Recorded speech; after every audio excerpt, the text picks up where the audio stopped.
Welcome to lesson 11 of the beginner crochet series. Today we're learning decreasing and increasing stitches, which are used for shaping crochet. We'll cover working the middle and end of a row, using all of the stitches we've learnt so far. Increasing at the end of a row is more advanced, so I'll cover that in a later lesson. As we saw in lesson 6, an increase is 2 or more stitches are worked into the same stitch.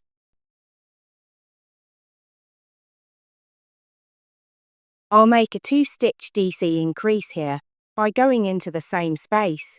2-stitch increase complete. These are counted as individual stitches. I'll show you again.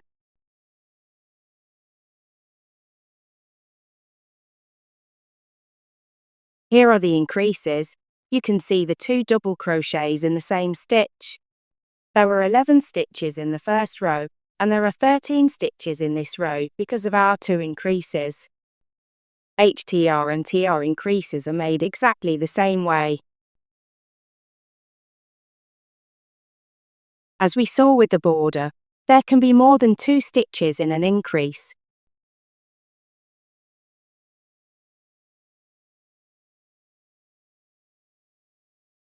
Can you spot the increases? They're here. There's 11 stitches in the first row. The decreases will be worked over these 2 stitches. Partially make a DC in the first stitch by not closing it. There should be 2 loops on the hook. Now partially make DC in the next stitch. There are 3 loops on the hook. Yarn over, pull through all 3 loops, closing the 2 stitches together. And that's a 2-stitch decrease. This is now counted as 1 stitch. I'll show you again a bit further along. I'll work a 2-stitch decrease into these stitches. Yarn over and pull back through. 2 loops on the hook and partially work a DC into the second stitch. 3 loops on the hook. Yarn over and pull through all 3 loops to close the stitches together. 2-stitch decrease complete. I made 2 decreases, so there should be 9 stitches. It's best to count the V's instead of the stitch body. Decreases at the beginning and end of a row are made exactly the same. Just be sure to get the first stitch at the beginning and the last stitch at the end.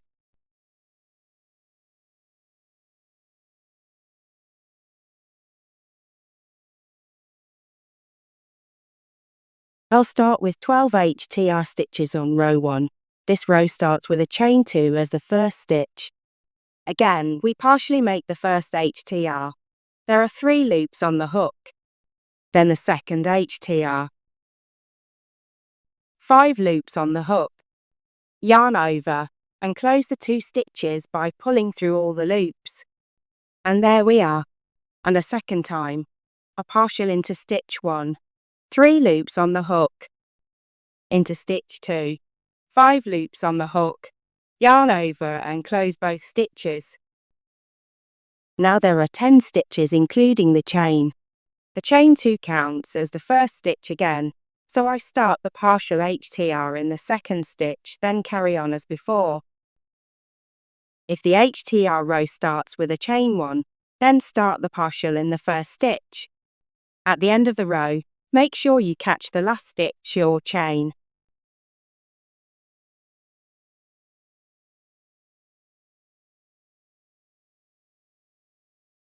Again, we have 10 stitches.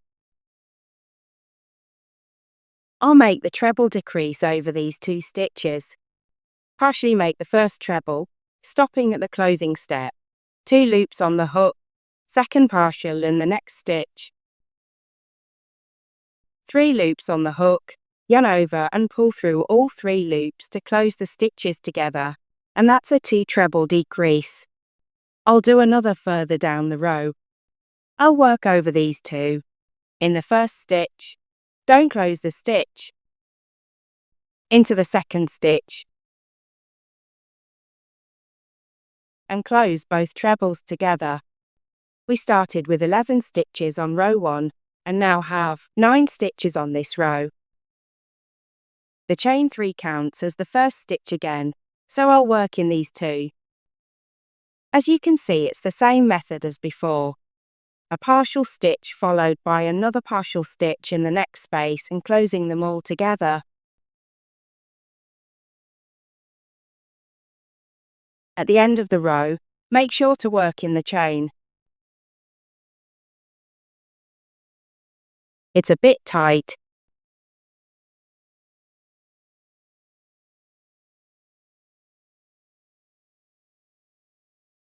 From 12 stitches in row 1 we now have 10. The left swatch is made with double crochet increases, the right with half treble decreases. We'll start with the increase swatch. There's nothing in the notes to be aware of. We need a 4mm hook and acrylic yarn. The gauge is 5 rows by 5 stitches per inch, and the final piece should measure 1.75 inches in height and 2 inches in width. Here are the chart symbols and stitch names in both UK and US terms, along with the abbreviations. This chart is different to the others due to the increases. The stitches are color-coded to show how they are worked into each other. The increase pushes the center out, forming a corner. This means the rows are worked along 2 sides instead of in a straight row, and we read the chart by turning after the increase. So let's start with the chain 2. And 3 stitches in the second chain to make an increase. 1, 2,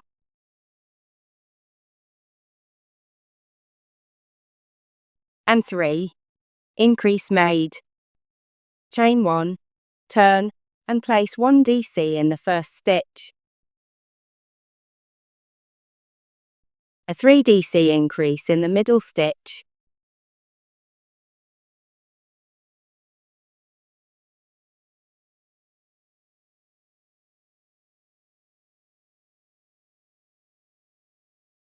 And a DC into the last stitch.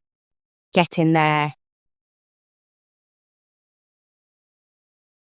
This stitch is the center of our increase, and where the next increase will be worked. Chain 1, turn, work our first stitch. This second stitch is being worked into the first increase stitch on row 2. And now make our 3 stitch increase in the center stitch.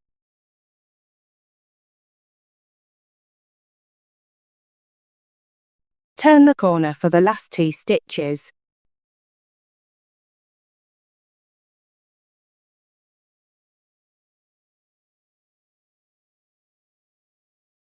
This is the center of the increase, and there are 3 stitches either side. Okay, row 4, chain 1 and turn. Work the 3 DCs to get to the center of the increase.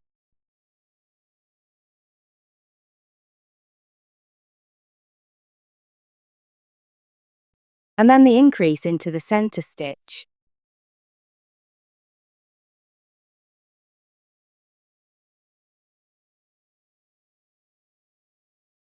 And 3 stitches down the other side.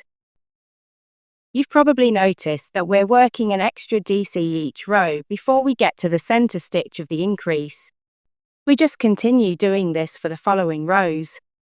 So row 5 will have 4 stitches before the increase, row 6 will have 5 stitches, and so on. I'll do row 5 with you and then let you finish the swatch solo. Start with the 4 double crochets, which brings us to the center stitch where we make the 3 DC increase.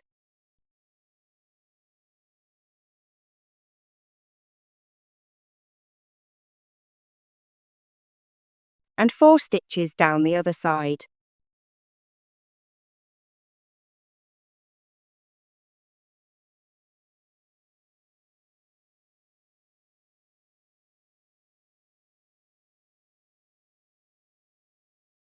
You can see the shape forming more now. This is how the end result should look. Pause the video and carry on with the remaining rows.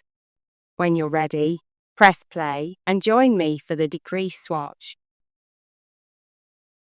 The decreases are made on the same side, but on alternate rows. The decreases create a slope, whilst the alternate rows control the angle. The notes let us know there's a turning chain of 2, and it's counted as the first stitch. We need a 4mm hook and acrylic yarn. The gauge is 4 rows by 5 stitches per inch, and the final piece should measure 4.5 inches in height and 2.75 in width.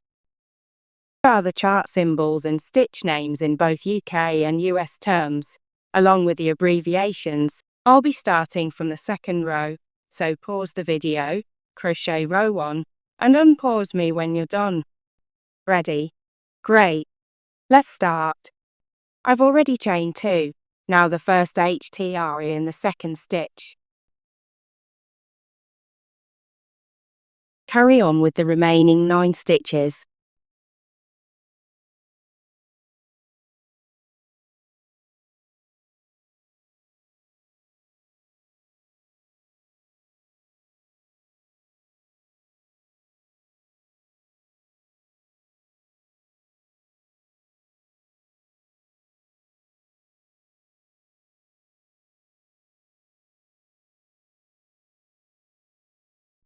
And now the decrease, which is made over the last stitch and turning chain. The chains are always a little tight. There's 5 loops, and close the decrease. The decrease has brought the stitch count down to 11. Chain 2 and turn, and work the 11 HTRs.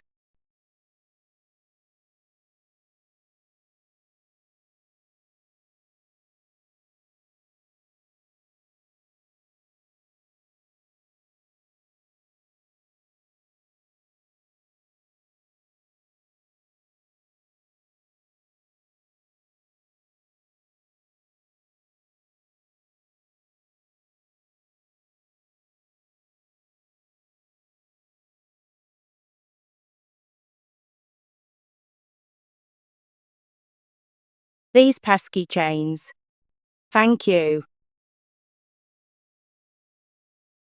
Row 3 finished. Now we just pretty much repeat rows 2 and 3 by making decreases on the even numbered rows only. I'll speed rows 4 and 5 up a little as I'm sure you've got the hang of it.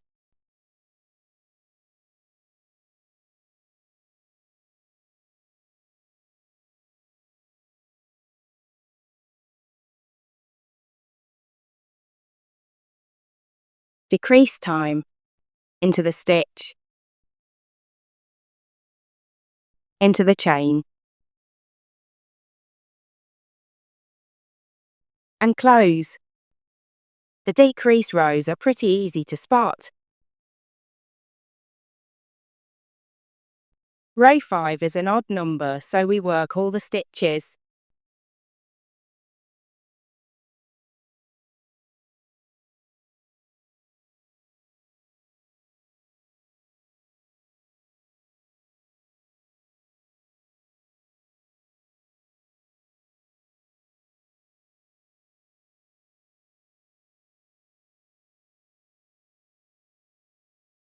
And there you have it.